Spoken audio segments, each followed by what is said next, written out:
এক্সপ্রেসিভিটি আর পেনিট্রেন্স নিয়ে আজকের ভিডিও থাকছে। পেনিট্রেন্স এবং এক্সপ্রেসিভিটি হচ্ছে জিনের সাথে একদম সম্পর্কযুক্ত। তাহলে এক্সপ্রেসিভিটি বলতে গিয়ে আমরা দেখবো যে একটি নির্দিষ্ট জেনোটাইপের কারণে যে ফেনোটাইপ প্রকাশ পায় তার ভিন্নতার মাত্রা। ভিন্নতার মাত্রা হচ্ছে কতটা প্রকাশ পাচ্ছে সেই জিনিসটাকে আমি বোঝাচ্ছি।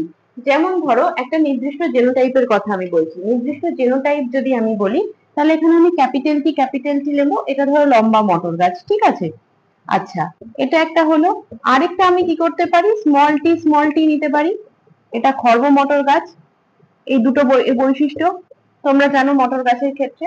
এইবার আমি বলছি যে একটা নির্দিষ্ট জেনোটাইপ, এই কথাটা তাহলে একটা নির্দিষ্ট জেনোটাইপ আমি ক্যাপিটাল টি নিলাম। এই জেনোটাইপের কারণে যে ফেনোটাইপ প্রকাশ পায় তার ভিন্নতার মাত্রা। ভিন্নতার মাত্রা বলতে আমি কি বলছি এখানে, আচ্ছা এই ক্যাপিটাল টিতে কি হবে, লম্বা যেরকম হতে পারে ক্যাপিটাল টি স্মল টিতেও কিন্তু লম্বাই হবে, অর্থাৎ এখানকার ফেনোটাইপটা কিন্তু লম্বাই হলো। এটা প্রকট বৈশিষ্ট্য এবং এটা প্রচ্ছন্ন বৈশিষ্ট্য হলো। তাহলে এক্সপ্রেসিভিটি মানে কতটা এক্সপ্রেস করতে পারছে একটা জিন নিজেকে, ঠিক আছে, সেটাকে আমরা এক্সপ্রেসিভিটি বলছি। তাহলে ক্যাপিটাল টি থাকলেও যেরকম লম্বা হবে, ক্যাপিটাল টি স্মল টি থাকলেও কিন্তু গাছটা লম্বাই হচ্ছে, মানে প্রকট বৈশিষ্ট্যই প্রকাশ পাচ্ছে। তাহলে এই যে লম্বা বৈশিষ্ট্য তার প্রকাশ পাওয়ার মানে যতটা প্রকাশ পাচ্ছে কতটা মাত্রা হচ্ছে সেটা আমি চেকার বোর্ড থেকে সেই ব্যাপারটা বুঝতে পারি। জেনেটিক ম্যাপিং যখন আমি করি তখন সেই জিনিসটা আমি ক্যালকুলেট করে বুঝতে পারি। কোনো কোনো জিনের ক্ষেত্রে এই এক্সপ্রেসিভিটি 100% হয়, কখনো কখনো এই জিনের এক্সপ্রেসিভিটি কিন্তু আবার 10% হতে পারে। যদি আমি একটা পপুলেশনকে স্টাডি করি এবং দেখছি সেই পপুলেশনের ক্ষেত্রে একটা নির্দিষ্ট বৈশিষ্ট্য টানা মানে একটার পর একটা generation, parental generation, first filial generation, second filial generation এরকম করে চলতেই থাকছে এবং প্রত্যেকেই সেই জিনটাকে বহন করছে এবং জিনটার প্রকাশ ঘটাচ্ছে, ঠিক আছে, তাহলে সেটাকে আমি কি বলবো যে 100% এক্সপ্রেসিভিটি। জিনটা শুধু থাকলে হবে না, তার প্রকাশটাও ঘটাতে হবে, ঠিক আছে। এবার এইখানে যেরকম দেখো স্মল টি রয়েছে কিন্তু এর প্রকাশ হয়নি। আমি আগের দিন চেকার বোর্ডে দেখিয়েছি, পেডিগ্রি অ্যানালিসিস করে দেখিয়েছি। যারা দেখোনি তারা পেডিগ্রি অ্যানালিসিসের ভিডিও দেখে নেবে।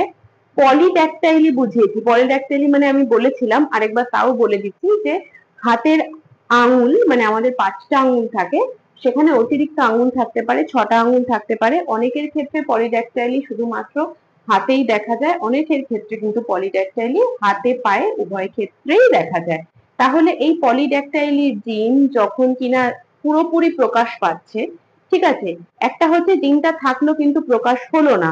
যখন জিনটা থাকছে পলিড্যাকটাইলির জন্য, যদি আমি এখানে বোঝানোর সুবিধার্থে বলছি, পি বলে একটা জিন থাকলো, ক্যাপিটাল পি একটা জিন থাকলো পলিড্যাকটাইলির ক্ষেত্রে। হ্যাঁ, তাহলে এই যে জিনটা থাকলো এ যদি পুরোপুরি প্রকাশ পায় তাহলে আমি বলবো 100% এক্সপ্রেসিভিটি। 100% এক্সপ্রেসিভিটি হলে কি হবে, হাতেও আমি একটা বেশি আঙ্গুল দেখতে পারবো, পায়েও বেশি আঙ্গুল দেখতে পারবো। কিন্তু এই জিনটা রয়েছে, জিনটার প্রকাশ নেই, হাতেও বেশি আঙ্গুল হয়নি, পায়েও বেশি আঙ্গুল হয়নি, তাহলে সেক্ষেত্রে তার এক্সপ্রেসিভিটি কি হলো, 0%। এটা হতে পারে, ঠিক আছে। আবার কি হতে পারে, পলিড্যাকটাইলি জিনটা রয়েছে শুধুমাত্র হাতে প্রকাশ পেয়েছে, পায়ে প্রকাশ পায়নি, ঠিক আছে। তখন কি হতে পারে, আমি একটা বড় পেডিগ্রি অ্যানালিসিস যদি করি তাহলে সেই ক্ষেত্রে আমি দেখব তার এক্সপ্রেসিভিটি 10% হতে পারে, আবার 50% হতে পারে। তাহলে সেটা পেডিগ্রিতে আমাদের এক্সপ্রেশন কতটা হচ্ছে সেটা ক্যালকুলেট করে দেখতে হয়। তো এই বিষয়টাকে আমি বলছি এক্সপ্রেসিভিটি। এক্সপ্রেসিভিটি দুটো ভাগ থাকছে, একটা হলো হাই এক্সপ্রেসিভিটি, একটা হলো লো এক্সপ্রেসিভিটি। হাই এক্সপ্রেসিভিটি মানে 100% কে হাই এক্সপ্রেসিভিটি বলছি, আর লো মানে 10% বা 20% বা 50% পর্যন্ত যে এক্সপ্রেশনটা থাকছে সেটাকে আমরা লো এক্সপ্রেসিভিটি বলছি। আচ্ছা, এর সাথে একদমই সম্পর্কযুক্ত হলো পেনিট্রেন্স। পেনিট্রেন্স এর ক্ষেত্রে কি হচ্ছে ঘটনাটা, কোনো নির্দিষ্ট জিন কোনো ব্যক্তির মধ্যে ফেনোটাইপিক বৈশিষ্ট্যের প্রকাশ পাবে কিনা সেই ধারণা, মানে এক্সপ্রেসিভিটি আর পেনিট্রেন্স কিন্তু একদম পরস্পরের সঙ্গে সম্পর্কযুক্ত। এই ক্ষেত্রে হচ্ছে ফেনোটাইপিক বৈশিষ্ট্যটা প্রকাশ পাবে কিনা, প্রকাশিত হচ্ছে কিনা। যদি প্রকাশিত হয় তবে আমি বলবো যে হ্যাঁ পেনিট্রেট করেছে জিনটা, আর যদি প্রকাশিত না হয় তাহলে সেই ক্ষেত্রে আমি বলবো যে না, জিনটা কিন্তু পেনিট্রেট করেনি।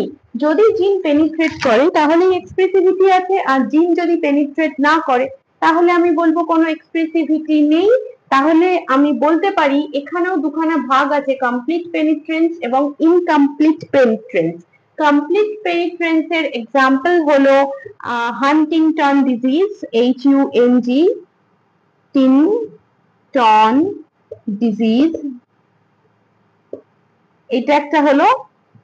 আর ইনকমপ্লিট পেনিট্রেন্স এর ক্ষেত্রে তুমি পলিড্যাকটাইলি বলতে পারো।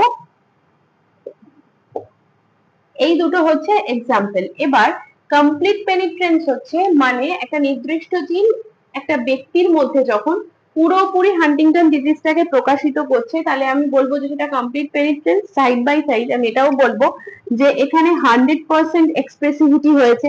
কিন্তু পলিড্যাকটাইলি ইনকমপ্লিট পেনিট্রেন্স এর এক্সাম্পল, মানে এইখানে ধরো ফেনোটাইপের প্রকাশ ঘটেনি, তাহলে আমি বলতে পারি যে এখানে 100% এক্সপ্রেসিভিটি ঘটেনি, যেটা এই ক্ষেত্রে ঘটেছে। তাহলে 100% কোনো এক্সপ্রেসিভিটি ঘটছে মানে সেখানে কিন্তু জিনের পেনিট্রেন্সও হয়েছে, তার মানে আমি সেটাকে কমপ্লিট পেনিট্রেন্স বলছি। আর যখন আমি দেখছি যে কোনো জিনের এক্সপ্রেসিভিটি কম, অর্থাৎ সেটা ইনকমপ্লিট পেনিট্রেন্স, অর্থাৎ ফেনোটাইপিক বৈশিষ্ট্য সেক্ষেত্রে প্রকাশিত হয়নি। এক্সপ্রেসিভিটি আর ফেনোটাইপিক যে ব্যাপারটা এবং পেনিট্রেন্স ও ফেনোটাইপের যে ব্যাপারটা, সেটা অনেক সময় তোমাদের গুলিয়ে যায়। কিন্তু বুঝে পড়বে যে ফেনোটাইপে যে প্রকাশটা ঘটছে, ফেনোটাইপিক বৈশিষ্ট্য, এই বৈশিষ্ট্যটা প্রকাশ পাবে। প্রকাশ যদি পায় তাহলেই কিন্তু মানে পেনিট্রেন্স হলে তবেই এক্সপ্রেসিভিটি হবে, হাইলি কোরিলেটেড। ঠিক আছে, একটা যদি না থাকে, যদি পেনিট্রেন্স না হয় তাহলে এক্সপ্রেশনও হবে না, মানে পেনিট্রেন্স না হলে নো এক্সপ্রেসিভিটি, যেখানে পেনিট্রেন্স হচ্ছে সেখানে এক্সপ্রেসিভিটি। এটাই হলো এক্সপ্রেসিভিটি ও পেনিট্রেন্স এর ধারণা। দেখা হচ্ছে পরের ভিডিও।